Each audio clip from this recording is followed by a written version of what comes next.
Awesome. We are live. Hi, everyone. Happy Sunday.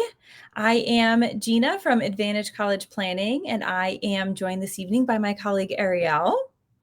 And we are really excited to talk with you tonight about how your student or students, if you're the ones joining us, can make themselves stand out in this really increasingly competitive college application landscape.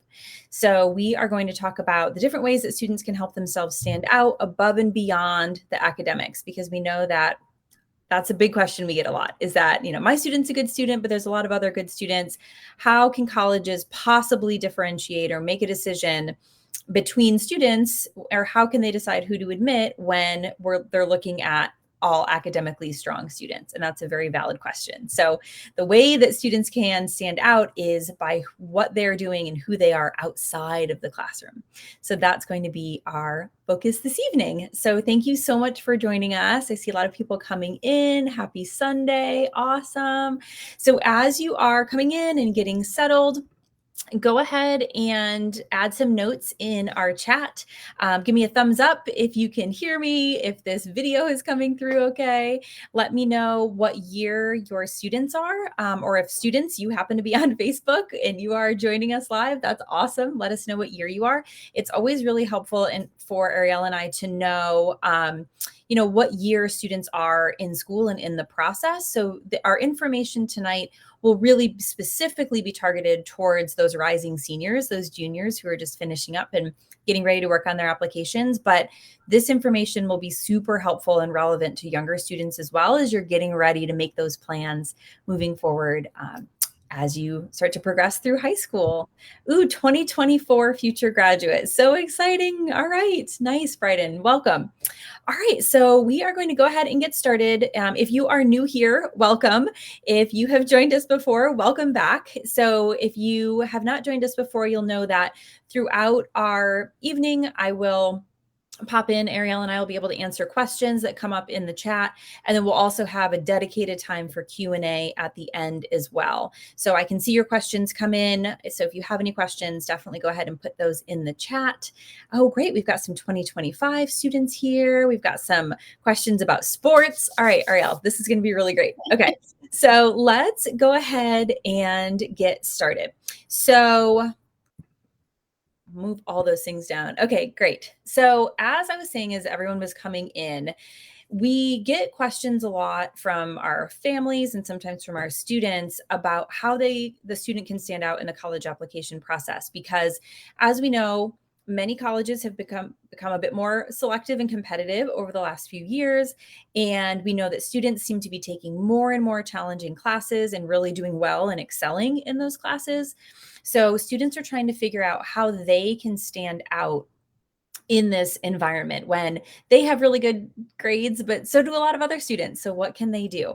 And so what Ariel and I are going to really focus on tonight is how your student can stand out from the pack by engaging in different types of activities and extracurriculars outside of that classroom time, what they're doing when they are not in school from 7:25 to 2:18 if you're in the Wake County school system.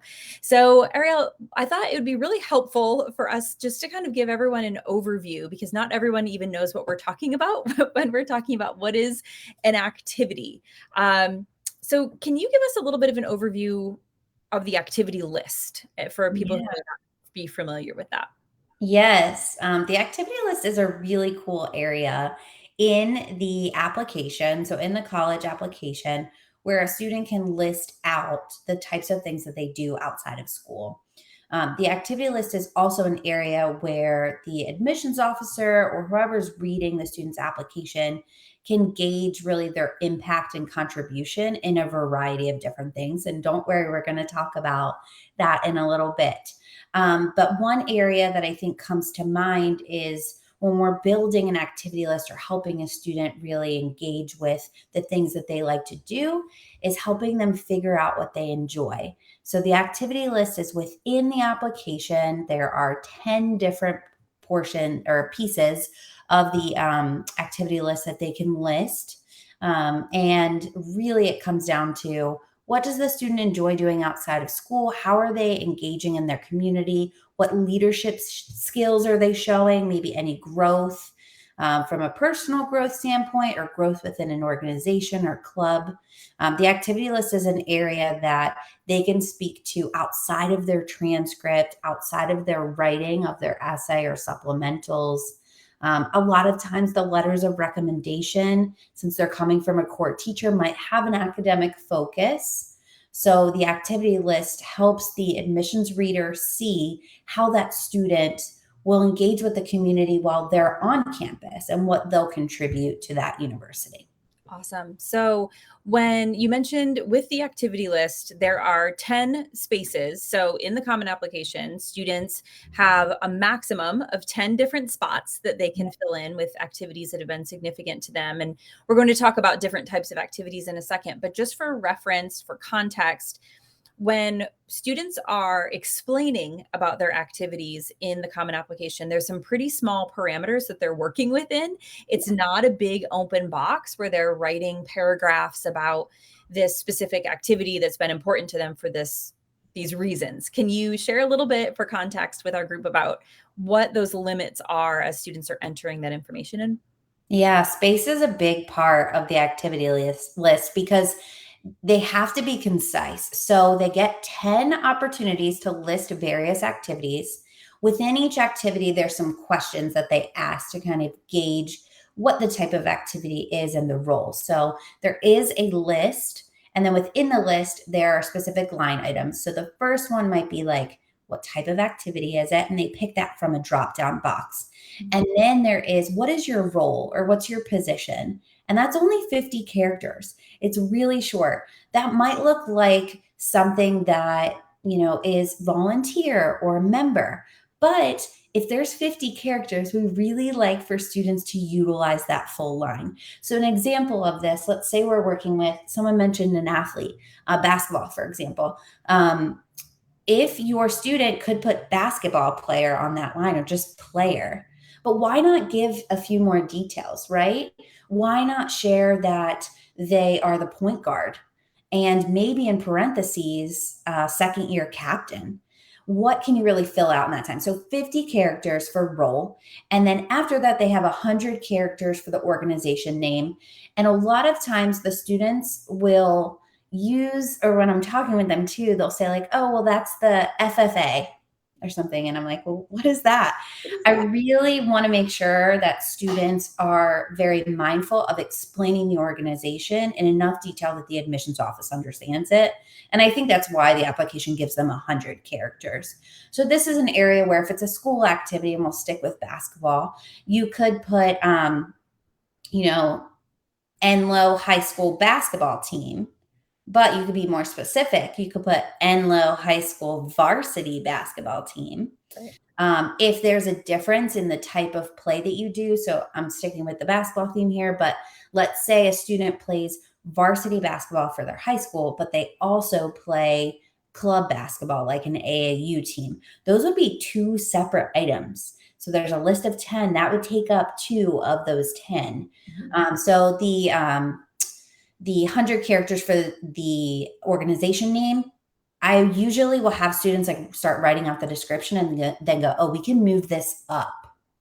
Another example, if there's anyone, parents listening, and your child has like a job or babysitting or something like that involves like a type of work that they do, right? They could put associate or crew member. A lot of students say that. They're like, Yeah. I'm a crew member. I'm an associate. I'm a host. What are ways that you can continue to deepen that description? Even like I have a student who is a tutor to kids and at her church on Saturday mornings. And we'll put the age range in that description area of the organization name. Then that doesn't take up the actual description. So this is the kicker, okay? The description of your activity. This might be something you've been committed to for all 4 years, extensive amount of time. You only have 150 characters. Characters. Characters. Not words. Not words. Right. No. So we like to, Gina and I were just talking about this last week. We like to describe it to students as the length of a tweet. Now, I don't know if Twitter is still popular with students, but for our parents in the room, imagine your student has committed tons of time to an activity and they have to describe it in the length of a tweet. So we have to be really concise with our words, and really like make sure that the information is impactful, really conveys the extent of the commitment and the impact, and less on I practiced and I had games, and more about how can we add impact, how can we add time so we can see the commitment. If there's dollar amounts, or a certain amount of times the student is practicing a week, or a certain amount of students that they tutored, all of that information.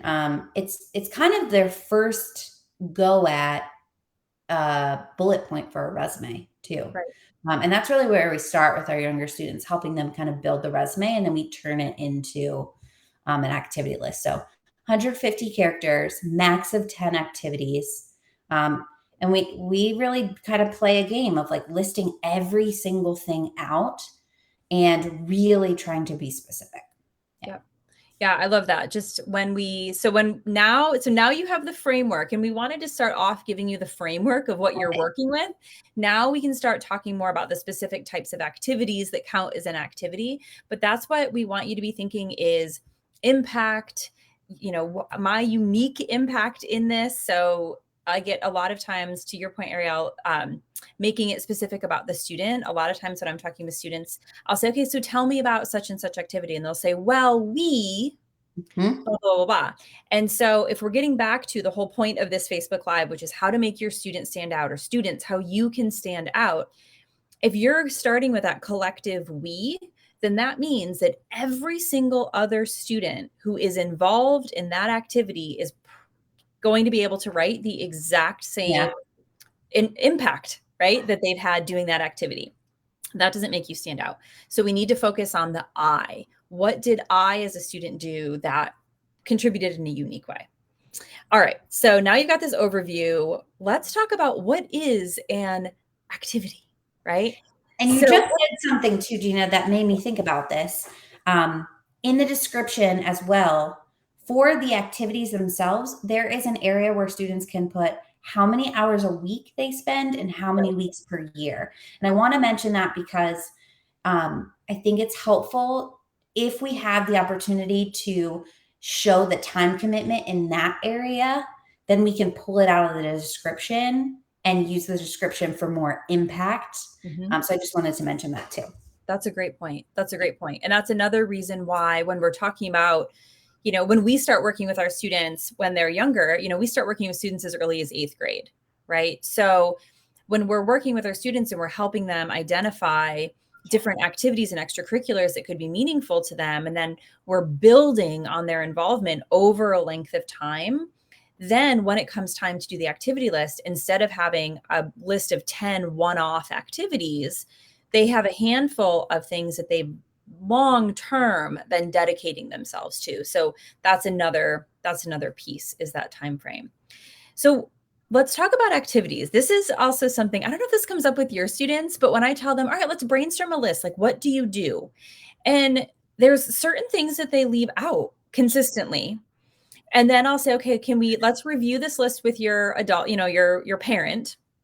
And I'll say, what are we missing? And every single time there's like, well, you do this and you do this and you do this. And all of those things count as activities that the student looks at me and says, oh, that's an activity? Yes, you spend 30 hours a week doing that. Yes, it's an activity. So can you give us a rundown of the different kinds of things that would count as an activity on your Common Application? Yeah, and activities there's so many different options, right? Something that you're doing on a regular basis that can demonstrate your dedication to something, right? So that time piece and the commitment is definitely there. Activities can also show growth and advancement. So over time, what that looks like having more responsibilities and maybe achieving a higher level of something, that's really important to note too, in the grand, like the larger activity list, right? So even if you're a student or a parent who's on the call and your student is a junior, rising senior, oh my gosh, it's like we're right around the corner. Some of our students are already done. But thinking about like placeholders for what it looks like for next year too. So just keep that in mind. Like if there's some growth that's going to happen, that's okay. But what counts as an activity? I was thinking about this earlier, and I mean, the list is so long. Okay. Just a really full list here. We've got like art, music, jobs, family responsibilities, volunteering, academic clubs like debate and robotics and tutoring other students. Did I say jobs? I think I did. Family responsibilities. So if you're caring for like a sibling or a family member, you're driving your sibling somewhere for your family, volunteering at a nonprofit, a hospital, a shelter. I mean, the list goes on. Even hobbies too, like coding, if that's a hobby, photography, any type of activity that is substantial outside of the classroom. And it could be something that relates, right, to something you're interested in within class, but it's time that you're committing outside of that actual class time. I love that you frame that as anything you're spending significant amount of time doing. I would also include sports. I know we had a question about sports, but I had a student, last year? Yes. I think she just finished her freshman year this year. So we would have been working on her essay last year. And this student spent a significant amount of time over years journaling. Oh, cool. And she had this like amazing artistic, like she just had this style and like these, and it wasn't just for her, it wasn't just writing like dear diary, this was my day. Like she had all these different aspects to the journal, and you wouldn't know her if you didn't know about her journal. Like it was such an important part of her. And so that had to go on her activity list. And she had other things. She was a varsity tennis player and she had a part-time job. Right. She was in Key Club, like all the things, but that had to go on there. And she actually ended up writing her essay related to the journal, which was a phenomenal essay as well. But that's the point to say, is that if there's something, if you do it for a long period of time, crocheting, photography, those kinds of things, those also count as an activity, because that is showing the colleges, again, who you are outside of the classroom. This is what you're choosing to do. I don't know about you. The two words I always tell my students we have to come back to are authenticity and initiative. Yeah. Like those two words, authenticity and initiative. And so we need to show another way that you can make yourself stand out in the college application process is showing this drive, this initiative to learn more, to improve, to grow, to demonstrate your curiosity. And a lot of the way that you're going to be demonstrating that is through the activities that you participate in. I think we both have a lot of students who are interested in like medical type of like path, right? Like pre-med, pre-health kind of pathway. What are some of the activities you've been seeing your students doing that have been, meaningful and interesting for them? Because when they're applying, the colleges are going to be looking to see, okay, you're interested in being a pre-med major, you're interested in being an engineering major, psychology major. What have you done to explore, to see if how have you taken initiative to explore this area that you're saying you're curious about? What are some of the things that your students have been listing as activities? Yeah, I would say something that's more typical, right, is like hospital shadowing. Yeah. I find a lot of students do that. They get connected with a hospital. But I've also had a lot of students have an interest in specific fields of medicine, which is just amazing that they kind of have this idea already as high school students. I have a student who's interested in becoming a veterinarian. So job shadowing is kind of where it started. And I just actually had this conversation with a sophomore literally like last week who is interested as well. And I said, let's like think about the veterinary clinics or animal hospitals in your area is there an opportunity for you to call or to check in with them if you have a pet and you take them to that location too? Right. And see. So my student last year did a job shadow with a vet, and then that turned into an internship this summer, Cool. which in terms is like technically like an assistant, like sits at the front desk, like does all these things. It's a job, but it's unpaid. So it's an internship. And I'm trying to think. I have another student who is interested in becoming an oncologist.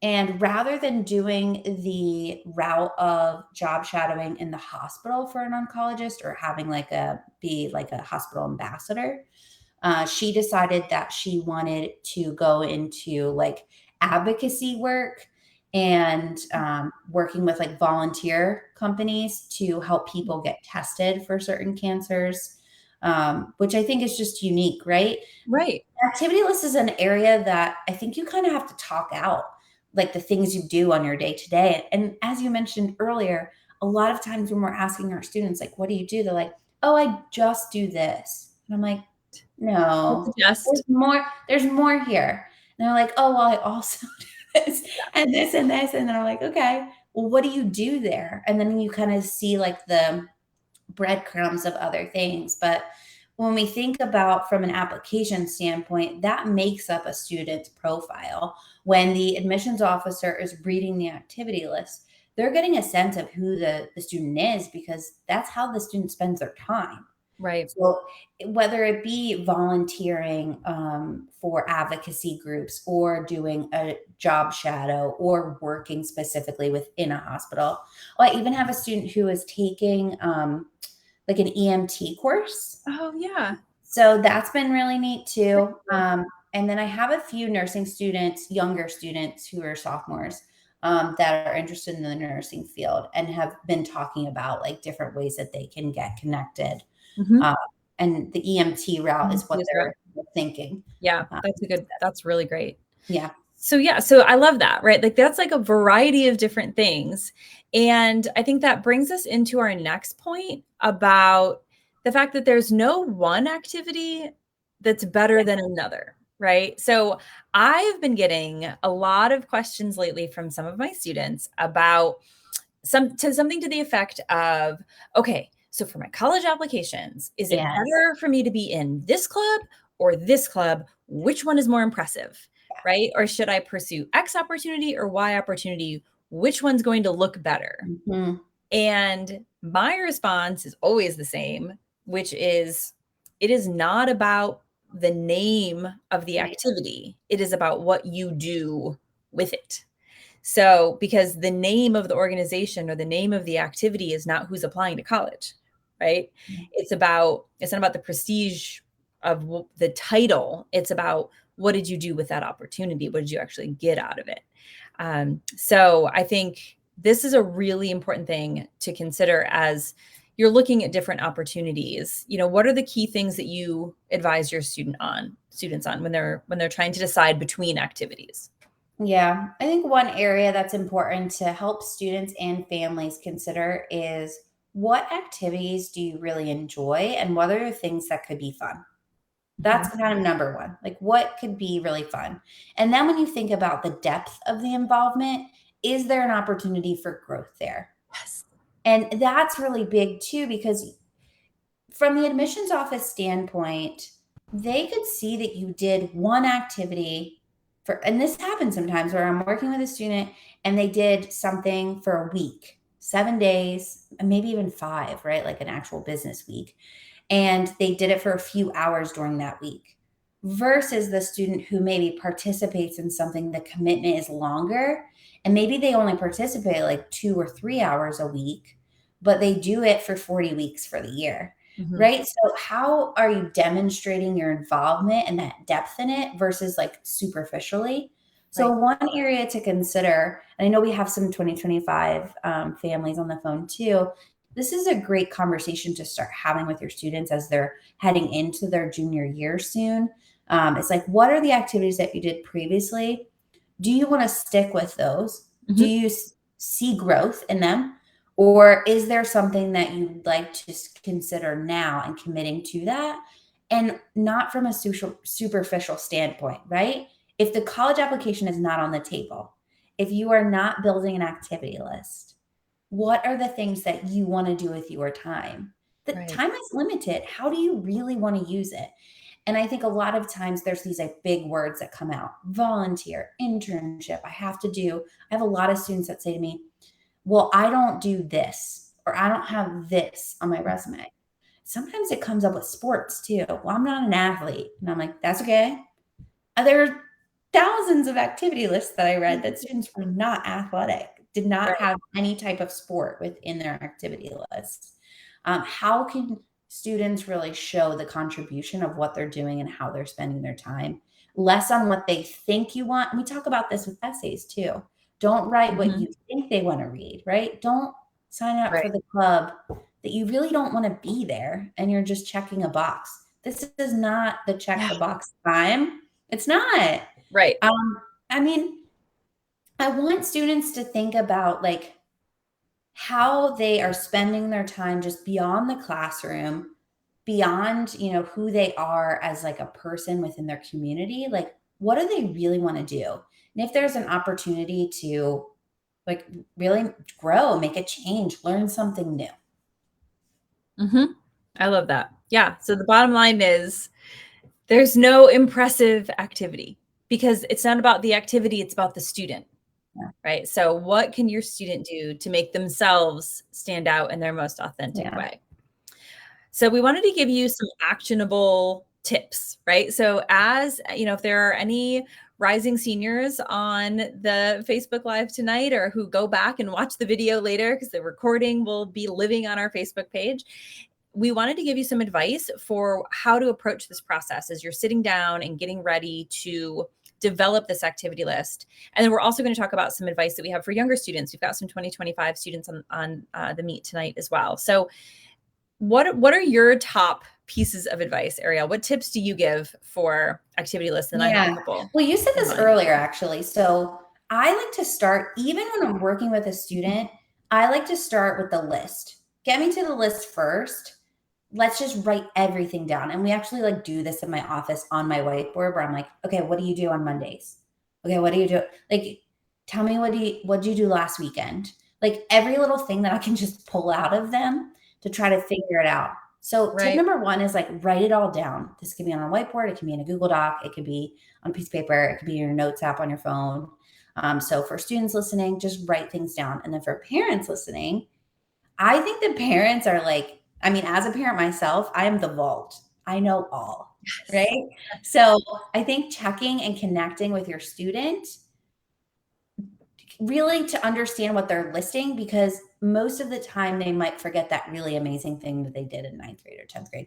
And this Mhm. is a good reminder. The activity list spans high school. So ninth, 10th, 11th, and 12th grade. So you could have been keeping this Google Doc yourself, parents, from the time that they were 5, of all the amazing things that they did, which is awesome. For the activity list itself, it's only the ninth through 12th grade year. So you could just pull some of those things out that are for high school. So write it down, check with parents. I feel like a lot of times the students struggle with understanding that what they do is cool, if that makes sense, Yeah. and Yeah. trying to make it unique. Or that it's significant. Yeah, and it's mind-blowing to me when this happens, because a lot of times it's with my students who have a solid amount of time doing something, right? Like they're committing like 20 hours a week to something, Mhm. and really understanding how to make something stand out. So when I'm working with a student about a specific activity, I might ask some questions that are less about like the housekeeping items, right? Less about like how many times did you practice? What do your games look like? And more about what did you learn from that activity? What's something you'll take away from that activity? If you're Mhm. not in that activity next year, what is the team going to miss without you being there? Those types of I things love help that. you like expand on the activity. And then lastly, or two things actually, Abbreviations, this is going to sound really crazy for parents on the phone, and students sometimes look at me like I'm like crazy, but be prepared for all the abbreviations. If you can abbreviate a word, remember we only have 150 characters. And it is my goal, like when I'm working with a student, if we get to like 149, even 150, you can ask any of my students. I literally do a dance. So parents, if your students work with me, you can ask them tonight. I do like an actual dance. Um, because I want to get close to that. I want to be able to utilize all of the pieces of information. So abbreviations are okay. And then last thing, and Gina, you might be saying this, so sorry if I'm taking it from you, updating.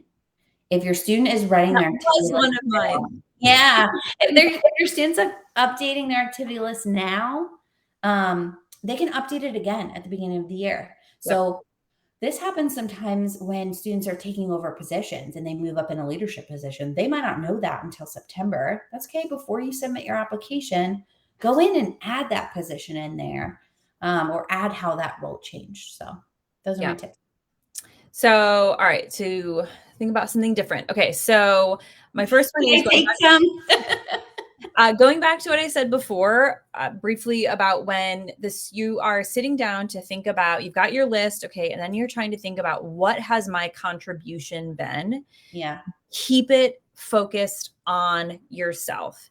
If it is something that is true, if you could make that statement about what your contribution was, and it was essentially the same for most of the other people that were doing that activity with you, then you're probably leaving something on the table.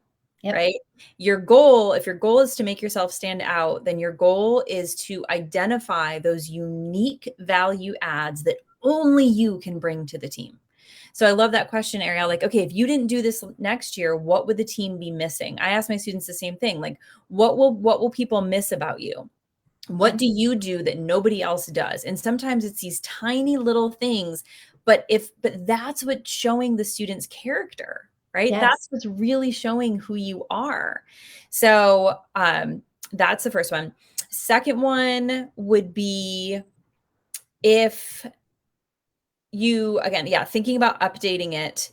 Yeah. Work on it now, continually update it as you get to the end of the year. That one's really good. And then last one would be if you could only, for my younger students, which we're going to get to the younger students, if there was only one thing admissions could know about you, actually for my seniors too, right? If there was only one thing the admissions office could know about you, your grades and like one thing with this activity, what would you want them to know? Chances are that's going to help you cut out, I increased my dribbling ability, or like I cheered on my teammates. Like, of course you did. I would hope that you did, right? So like if there's only one thing you could tell them, what would it be? Yeah. For younger students, we really encourage you to plan ahead. So again, we work with students starting as early as 8th grade. A lot of the families that we start working with are in 9th and 10th grade. And that is a great time, not only academically to be preparing, but also with these extracurricular activities so that you can be thoughtful about what you're getting involved in. And then each year you can set goals, just like you do for academics, to think about, how can I take what I'm currently doing and get more involved? And so we had a question earlier, like right when we first hopped on, about how do varsity sports as well as travel sports play into this? Like, another student asked, do I have to list, what if I don't have 10 activities, right? Do I have to fill all 10 spaces? And you don't, right? They just have to cut you off somewhere. So they cut you off at 10. You don't have to fill all 10. But and so if you're doing, and that's also where that impact and that commitment level for our varsity and travel athletes, or our really, competitive figure skaters, right? The people out there that are spending an insane amount of time, my swimmers, oh my gosh, swimmers, like, so much time is dedicated to this activity. And so the colleges will be able to see that. They'll be able to see, okay, they do varsity swim for the high school and club swim, and that takes up this many hours, for the entire year. Obviously, they have less time to be working with, right? No one's expecting you to be superhuman. But if you can plan ahead, you may not have more time to add more activities if you are in a high time consumption activity. So for you then, it's about how else can I push myself to grow in the activities I'm already in? Yep. Right? So just like if you're an athlete, every year you're trying to improve in your skill in your sport, you're trying to, improve your time, whatever it is. We also would be pushing you to say, okay, what is your unique value add to this community, or what other opportunities are there for you to step up and impact this community that you're spending so much time in? And that's how you continue to grow in your activity list there. So getting started early and then keeping a resume. Have you ever had families laugh when you tell them like, "Oh, my 8th graders have resumes?" They ever laugh? Yes, they're like, "For what?" And I'm Yeah, like, they're like, "What do they what do they put on it?" well, one, we're gonna turn it into an activity list, but two, I've had a ton of students that I work with early that we create their resume, and then when they're old enough, some of them 15 at Chick-fil-A, and then 16, like this just happened the other day. Kid was like, "Hey, we worked on my resume. Can we update it because I'm applying for a job?" And I was like, "We sure can." Yeah, Awesome. Yeah, so start that resume early. It's not about having a whole bunch of things to put on it and fill it right. up. It's a place for you to keep track of all the cool things that you're doing.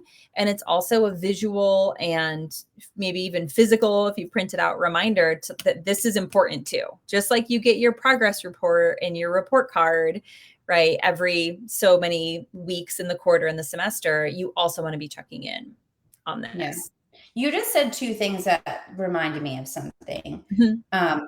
One thing in the activity list too is there's not if there's 10 spaces, right? You Right. don't have to fill out all 10. You could have two, you could have three. Also, if you're committing a lot of time to something too, and you've been selected for something, or the amount of people that do that thing is small, you can always list that in there, like one of 50 people. Mhm. Or this just happened. You were talking about like figure skating and swimming. I work with a lot of dancers, Yeah. and a student I was working with is in a company, and she said, we were just talking casually and about dance and everything. She goes, "Oh, well, I was only one of two freshmen selected for that." And I was like, "Wait, pause right there. Open up the activity list. We're adding this right now." And Yeah. I was like, "Why didn't you say that?" Like, so that's one thing. And then the second thing is when I'm working with younger students, it's also important to think about, and older students too, but like quality versus quantity. So, what I might have a younger student do is if they, and this happens often where they say, and this is, I don't know if your students do this, but mine do, they say, I was thinking about volunteering. And I'm like, "Oh, yeah, like when?" And they're like, "Well, between this and this." And I'm like, "Oh, yeah, like where?" And they're like, "Not sure yet." And I'm like, "Why?" They're like, "Well, it will look good for college applications." And I'm like, "Okay, what day are you going to do that?" They're like, "Well, I'm thinking on Tuesdays." And I'm like, "Isn't Tuesday the day that you leave school, you go to tennis practice?" And they're like, "Yeah, but in between tennis and when I go tutor that family." And I'm like, "Right. Okay. So you have from the time you leave, when you get there, you're going to volunteer for 30 minutes and then you have to leave to get to tutoring." And they're like, "Yeah, but," I'm like, "And you can only do it on Tuesdays for 30 minutes on Tuesdays," right? Like, it is the quality of what you're doing, not the quantity. Right. So even for our younger students too, we're not collecting things. And I Right. like to like visually do this with my students because I think it's helpful. We're not collecting items. We're really challenging you as the student to find and explore the things that you like and then grow in them. Right. Yeah. Yeah. And I think that's it. I mean, that's really the bottom line, right? Is that it's not about the title of the activity, it's about what you're doing. And obviously, I think we do need to say that for students, we work with students who are applying to a wide range of schools, right? Like what we focus on helping students find schools that are the right fit for them. Yeah. Yeah. Sometimes that might be a smaller liberal arts college that has a really great program that, totally fits the student. Sometimes that's a big public university with the sports, right? Sometimes that's a really highly selective school where they have really low acceptance rates, right? There's a wide range. I will say that for students who are at the, younger stages and you're planning ahead, if you do have your eyes set on really highly selective schools that admit a very small percentage of students, then everything that we've been talking about tonight about how to make yourself stand out in that landscape becomes magnified, right? Yep. And again, not every school is the right fit for every student. So I think that's a whole nother conversation that we're always having with our students. But just big picture, to give yourself context, if you are eyeing, really highly selective schools, then when you're thinking about your activities, then you need to be thinking about bigger, right? Bigger impact.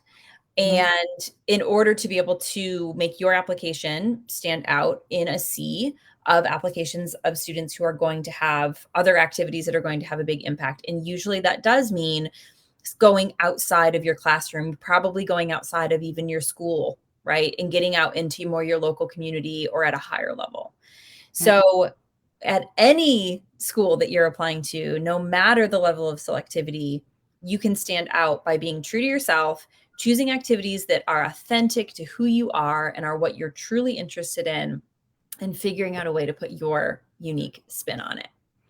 So we had a couple of questions come in. Some of them we've had a chance to answer. We did have a question about, something that I think really would relate to family responsibilities. So someone Mhm. said, that unfortunately it seems like they might be in a situation where they're helping a parent who has a terminal illness and they're doing a lot of the physical caretaking for that parent and assisting some of the health professionals who might be coming to the home, right, and helping in Yeah. that situation. That would certainly, if that is something that you're actively involved in, if that is a significant amount of your day, of your time, in addition, obviously, to the emotional weight that comes with that, that is certainly something that you can include on your activity list and really demonstrate the types of things that you're doing, in that situation. That would be completely acceptable to include that. That definitely falls under the family responsibility Mhm. category. So as Ariel was saying in the beginning, when we were talking about kind of what the activity list looks like in the Common App, when you put in the activity and you say, okay, I am, such and such high school varsity basketball player, and then it'll say, what is this activity type? And Yeah. it'll be, Drop down. sport, it'll be athletics, club or JV, family responsibility, work, paid, all the different categories. And so family responsibility would be the category. And I think there is an other category. So even There if is. it Sometimes I use that with Mhm. students, It's not but a clear cut. Yeah. I did have a student last year. So she now is graduating this week. Crazy. Who selected family responsibility. She helped her grandparents on Sundays. She would go over to their house, go grocery shopping for them because they couldn't drive anymore. She did their laundry for them on Sundays and kind of like straightened up the house, pre-made some meals for them. So we put that in her activity Yeah. list. Perfect example. Yep. So yeah, that definitely counts. Yeah. I mean, a lot of times if you have a question, does this count? Probably, right? Yeah. Like if it's something that's coming up that's meaningful enough to you, then it's definitely something that you should consider. Yeah. And if you're working with us too, ask us. Right. Like ask us That's what we're here too. for. Like if your students are younger as Right. well, like, hey, someone's like we'll be talking with your student too. But if you're thinking of something as a parent, yeah, Yeah. ask us. Awesome. So another question, what if you do something kind of within an activity? So how would you list something like, okay, how would you list one of the top fundraisers within the team for their annual fundraiser? Is that okay? So if you are involved in an activity, let's say you are in what's fundraisers, National Charity League? but I think even like fundraisers for um DECA. DECA. Yeah, fundraisers for feral cats. Okay. So we are fundraisers, like this is the organization, and we do a lot of different things within that organization. And we do outreach and we do all these different things. We also do fundraisers to gain, resources to be able to Yeah. support the care for these cats. Then I would have the student either list that as part of their title for the organization.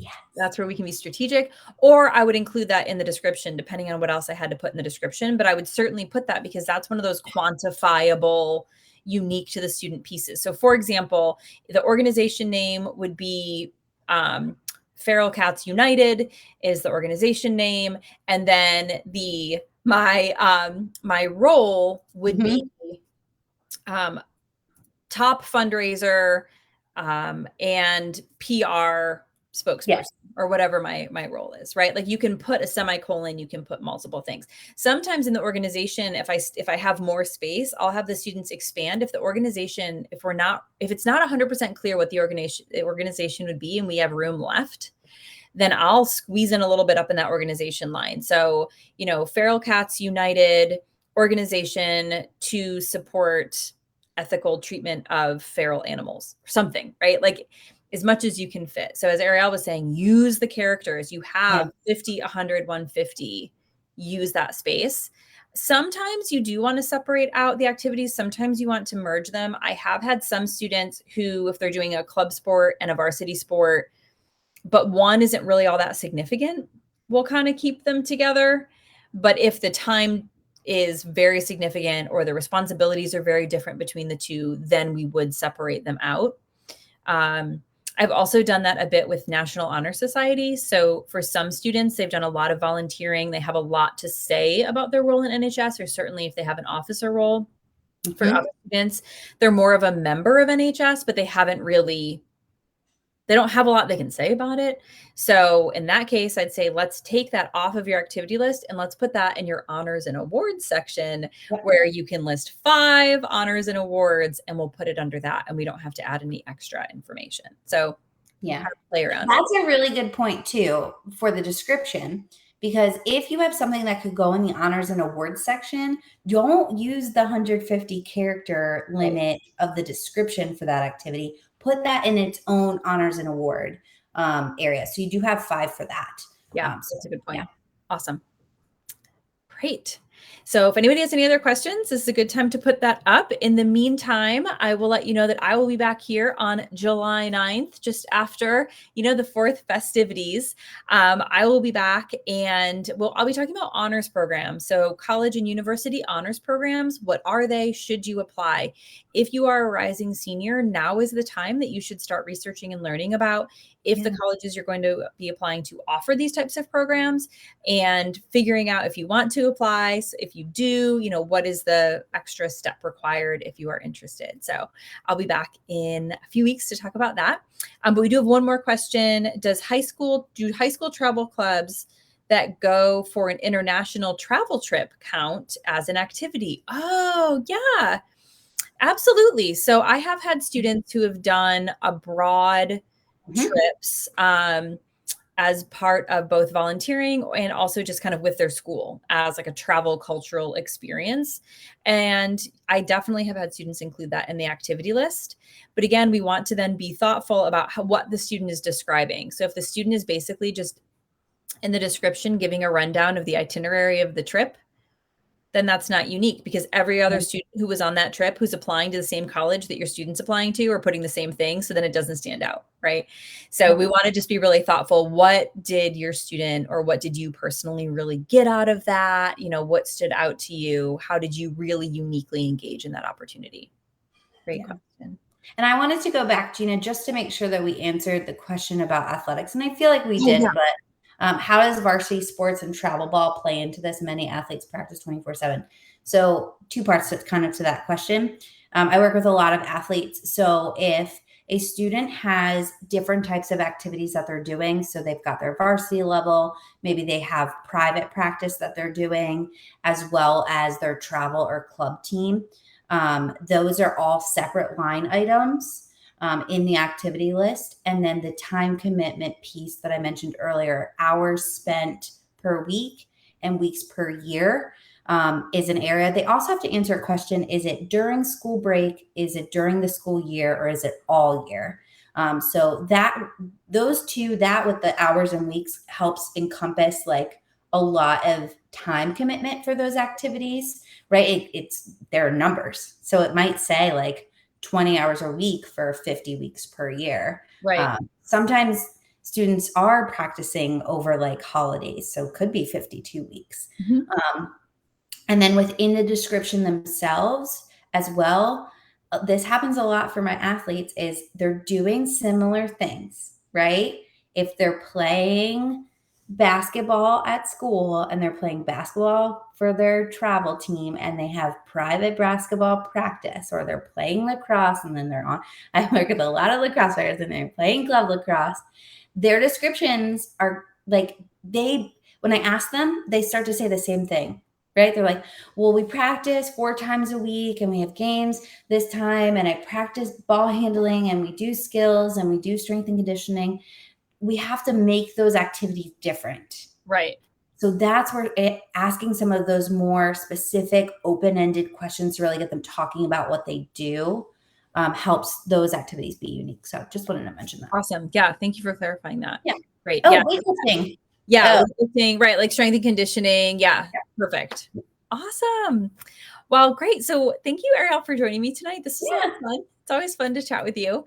So if you found this helpful, I will be back here next week or next month. And we also have a ton of great resources on our website. So advcp.com. You can schedule a consultation with us. You can also find our blog. You can find Ariel's podcast.